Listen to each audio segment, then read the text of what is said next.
Let's start with a moment that lit the fuse. Sophie Cunningham is going for a clean rebound. She's planted, focused, and boxed out perfectly, doing everything right. Suddenly, here comes Asia Wilson, launching herself over Cunningham's back like it's the dunk contest. And instead of a whistle, what do the refs give us? A jump ball in a professional league. For something that every middle school coach in America teaches as a foul. This wasn't just a missed call. It was an insult, a slap in the face to fundamentals, fairness, and the Fever's momentum. And that moment said the quiet part out loud. Some players are playing by a different set of rules. If you're here for the real story and not the filtered version, subscribe. And if you're sticking around for the next meltdown, you better definitely subscribe. 2. The referee's invisible whistle bias. Now, we've all seen bad calls. It's par of sports. But this wasn't just a one-off. Throughout the third quarter, the pattern was impossible to ignore. Ghost fouls, delayed whistles, an avalanche of free throws for Asia Wilson. 13 in total, many for contact lighter than a high five. Meanwhile, Caitlin Clark is getting mauled like it's a playoff rugby match. Body checks, jersey grabs, off-ball hits, and the refs? Silent, deadpan, impartial statues. What this reveals is a deeper, systemic problem, officiating that leans into star favoritism rather than objective fairness. And the damage isn't just on the scoreboard. It chips away at league credibility. 3. The Stephanie White meltdown, a coach's breaking point. It's easy to dismiss technical fouls as overreaction, but Stephanie White's explosion wasn't just about one call.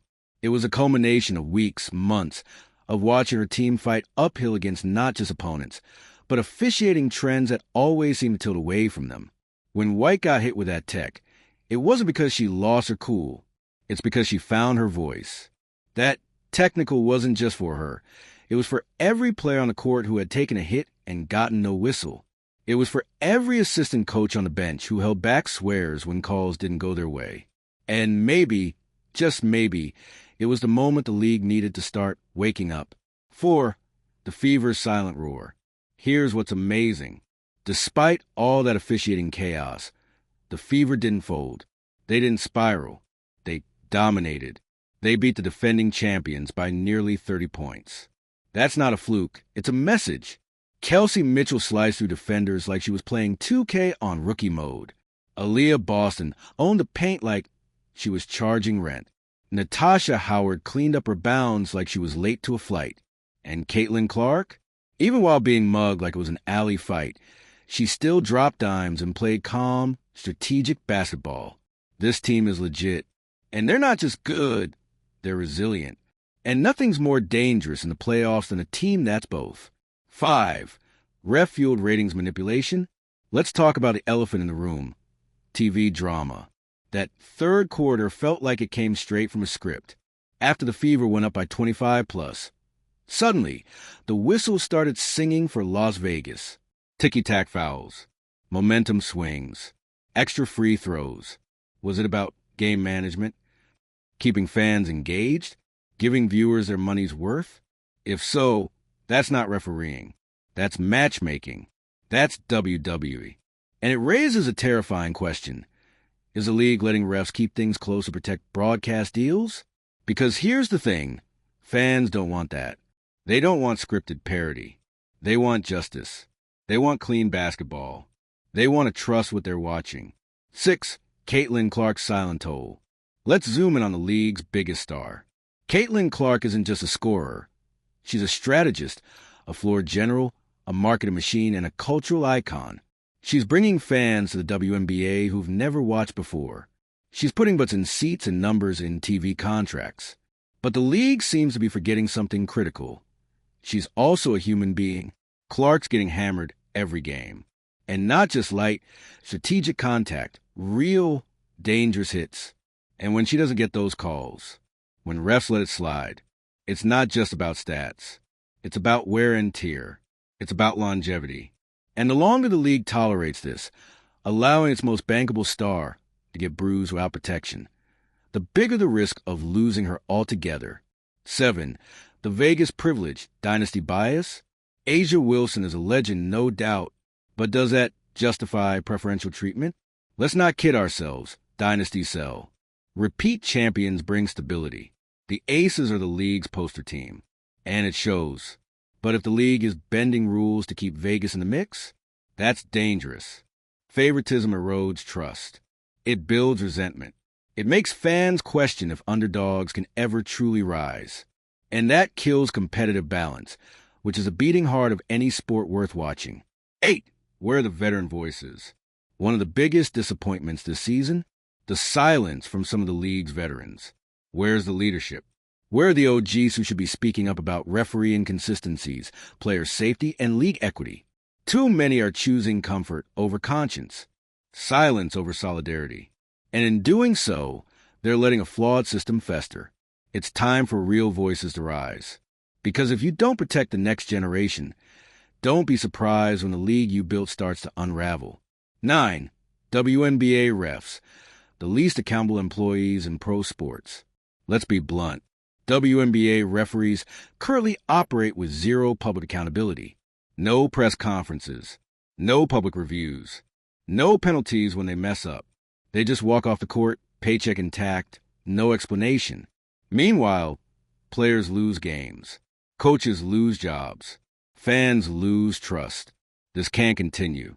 The league needs referee transparency, performance reports, post-game explanations, and, when necessary, consequences. Anything less is a betrayal of the fans. 10. Fever versus. Everyone, a new rivalry emerges. With every bad call, every tech foul, every ignored elbow to Caitlin Clark's ribs, the Fever are becoming more than just a team. They're becoming a symbol of resistance, of fairness, of new school talent demanding old school respect. And fans are noticing. You can feel it online, in the arenas, on the merch. Indiana Fever isn't just a franchise anymore. It's a movement. 11. Time for the WNBA to pick a side. The league is at a crossroads. It can double down on narrative manipulation, cozying up to dynasty teams and letting refs play God. Or it can level the playing field, give every team a fair shake, protect every player equally, put competition above convenience. Because at the end of the day, fans remember, and history is watching. Closing thought. The Indiana Fever showed up and fought through hell. They didn't just beat the Aces. They embarrassed them, exposed them, and did it all with referees basically playing for the other team. If the WNBA is serious about its future, about integrity, growth, and legacy, then this is the moment. Fix the officiating. Hold the referees accountable. And make sure every star, rookie, or veteran plays on even court. Because the next time the Fever take the floor, the world will be watching. Let me know if you want a punchier call to action or outro added to this one. It's rare that a single moment defines an entire league, but that rebound foul, Wilson over Cunningham, did exactly that. It's not just one missed call. It's the flash of ignition in a powder keg of frustration. In every arena, across social media, players and fans mutter the same thing. Not again. Because it's not isolated, it's symptomatic. That call symbolized something much bigger, a system in jeopardy, where rules bend for star power and new or underdog teams like Indiana struggle to get the same protections on the court. 2. The Fever's resilience amidst the chaos. Despite the outsized referee influence, Indiana refused to bow. They stomped the defending champs by 27 points. That's not a fluke, it's a statement. The WNBA often pushes narratives of parity, yet when a team delivers elite performance in the face of officiating adversity, it can't be ignored. That bold display isn't just about one win. It's an example for the league. Proof that grit, chemistry, and youth can outplay legacy teams when given even a shot at fair play. 3. Player safety, when bias becomes dangerous. Let's be clear, professional sport is physical. But there's a difference between intensity and danger. Clark was repeatedly body slammed in ways that would draw immediate calls in any other league. Meanwhile, the polished execution of star power got whistles. That's not competition. That's negligence. Bias in officiating isn't just game skewing. It's safety erosion. A league that allows repeat fouls against elite players sends a message. We won't protect you based on pedigree or paycheck. For Coach White's stand, passion or last cry for justice. Stephanie White's technical foul wasn't drama. It was a voice of every bench, every sideline, every coach fighting year after year for fairness. That one moment crystallized what officials have ignored. The play-by-play isn't just with the players. It's with justice itself. Whether you see a reaction as a breaking point or an overdue statement, it illuminated the depth of concern regarding league-wide inconsistencies. 5. Is the Aces' legacy tainting rules? The Las Vegas Aces are the toast of the WNBA, defending champs, media magnets, glittering brand. But when dynasty becomes advantage, when officiating suddenly favors big names to protect viewership, we enter dangerous territory. Is it marginal or outright manipulation when refs give star teams a soft cushion? The Aces' reputation might sell tickets, but it shouldn't tip the scale of fairness. 6. Rookie tough, veteran wise.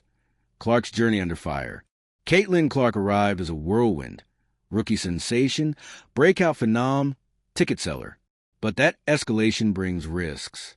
The physical targeting the league has allowed could shorten her career prematurely. One brutal game won't end her, but the precedent will endure. If the league doesn't step in now, it won't just lose Clark. It will pay that loss everywhere from fan engagement to commercial value. 7. Public accountability. Where's the league statement? We're waiting for a moment where the league director steps forward. We reviewed the tape. We'll make adjustments. Our priority is integrity. But silence persists. Minimal statements. No transparency. It's a leadership vacuum, and when leagues hesitate, narratives spiral. Officiating isn't just a game function, it's the arbiter of credibility. And without accountability, credibility crumbles. 8. Reform or repeat, the crucial off-season question. This needs to happen. Clear review protocols, public post-game officiating analysis, penalty systems for repeated missed calls, automatic replay triggers for questionable fouls, no ombudsperson required, equity training for officials to recognize player diversity and avoid bias, public release of officiating logs and decisions. Incremental changes won't cut it. The league needs structure reform, not R&D. 9. Fan trust is fragile. Loyalty isn't automatic. Fans stood with Clark early, but those same fans feel betrayed now. A wave of social media outcry followed this game, pushing petitions, stats, and calls for league intervention. That's powerful, but only if the WNBA listens. Ignore it, and the surge of attention that a rookie star brought could vanish as quickly as it arrived. 10. Media responsibility. Charting truth, not drama. Coverage often emphasizes storylines. Feuds, championships, stats. But when officiating becomes a storyline, it requires accountability journalism. Reporters should ask NBC questions at pressers, dig into officiating histories, and spotlight the WNBA's apparent reluctance to share clarity. The league can't police perception if the press doesn't hold power to account. 11. Rising stars demand fair play. Younger players across the league are watching. They see a system that protects reputation more than performance. That's a danger sign. Will they fight for fairness? Will they speak out? Or will they fall in line, training to accept second-class status? The future stars of 2028, 2030, 2032, they're all watching. If the league doesn't fix this now, it won't just lose games, it'll lose them. 12. A full reversal possible with willpower. Want to know what can change lives? Call it publicly. Set up independent replay systems. Fine refs who miss cascaded calls. Release the tape. Stand behind your players. Say, "We heard you. We're fixing this." That's not drama. It's leadership. And in a league built on empowerment, choices. Choices to protect opportunity, physical safety, and fairness will reclaim the WNBA's narrative. So here we are, again, another game, another mess. And this time, it's not subtle. It's not just whispers on Twitter or post-game rants. It's an all-out fan rebellion, sparked by the kind of officiating that makes you question whether anyone's actually watching the same sport. This wasn't just a controversial call. It was a slow-motion breakdown in real time. Fever versus Aces. Caitlin Clark. Aaliyah Boston. A clear foul. A missed call. A ref who decided, in front of tens of thousands of fans and countless cameras, to ignore reality. And the worst part? It's starting to feel normal. 1. When officiating stops being bad and starts being strategic. Let's not mince words. Asia Wilson climbing over Sophie Cunningham's back wasn't a tough rebound. It was textbook illegal contact. Everyone knows that. Everyone saw it. But somehow it was called a jump ball. Why? Theories are everywhere. Protecting stars? Favoring legacy franchises? Keeping games close for broadcast value? Whatever the reason, the outcome is the same. The WNBA looks like it's not even pretending to enforce the rules anymore. And the longer it goes on, the more fans and players stop trusting the system. It's not just incompetence. It starts to feel intentional. And when that happens, you're not just undermining games. You're killing credibility. 2. Clark's welcome to the WNBA just keeps getting rougher. Caitlin Clark didn't just walk into a league. She walked into a pressure cooker. And she's handled it with more poise than most veterans. But week after week, she's being bodied, shoved, whacked, and the whistles? They're swallowed. Meanwhile, every ticky-tack foul goes against her when she plays defense. It's not paranoia. It's pattern. She's not being treated like a rising star. She's being treated like a threat to the status quo. Because whether the league wants to admit it or not, she's shifting power. She's shifting viewership. She's shifting dollars. That makes people uncomfortable. And that discomfort is showing up in blown calls and cold shoulders. 3. The Fever was supposed to be the punching bag. Now they're punching back. Remember how the season started? Indiana was supposed to be cute. A developing team. A ratings boost and little else. But they didn't get the memo. They've been grinding. They've been defending. They've been building chemistry. And most of all, they've been winning. So now the league has a new problem. Their underdog darling is actually dangerous. And the refs? Some of these calls feel like overcorrections. Like someone's trying to reassert a hierarchy that Indiana's breaking down. You can't sell parity if you're punishing upstarts for disrupting the script. 4. Stephanie White's technical foul said what fans couldn't. Coaches get fired up all the time. But Stephanie White's explosion wasn't just about one call. It was about the entire atmosphere. It was about every no call, every phantom foul, every time she's had to watch her players get hacked and then penalized for reacting. That technical foul was earned. Not because she was wrong, but because she finally said what so many around the league have been thinking. Enough. There's a breaking point. And White hit it for every coach trying to build a contender on the wrong side of the whistle. 5. This isn't just about one game. This is about a league on the brink. The WNBA is at a critical juncture. For years, the league begged for more attention, more money, more visibility. Now it has it, thanks to a new generation of stars. But the infrastructure?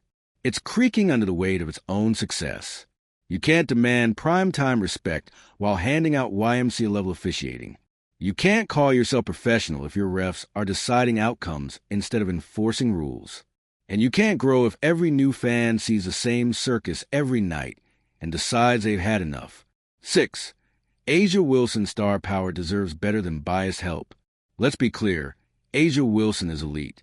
No one is denying that. But when refs baby her with extra calls, when obvious fouls are ignored to protect her stat line, it doesn't elevate her. It cheapens her. Great players don't need help to win. And legacy franchises like the Aces don't need to be artificially propped up. But right now, that's what it looks like. It's not a good look. Not for Wilson. Not for Vegas. And definitely not for a league trying to be taken seriously on the global stage. 7. All-star voting drama mirrors on-court bias. The on-court officiating is one kind of bias. But look at the all-star voting. Look at the snubs. Look at how performance is ignored in favor of familiar faces. Clark's votes? Through the roof, but not from her peers. Boston? Dominating every night, yet barely mentioned. The system that elevates stars on reputation alone is the same system that ignores when they break rules. Recognition in this league is still based on seniority over skill. And that's a problem when your most exciting talents are the ones being disrespected on both fronts. 8. What fans are saying. They're not quiet anymore. Check social media. It's not subtle. Fans are mad. They're tracking foul disparities. They're posting receipts. They're tagging sponsors and demanding accountability.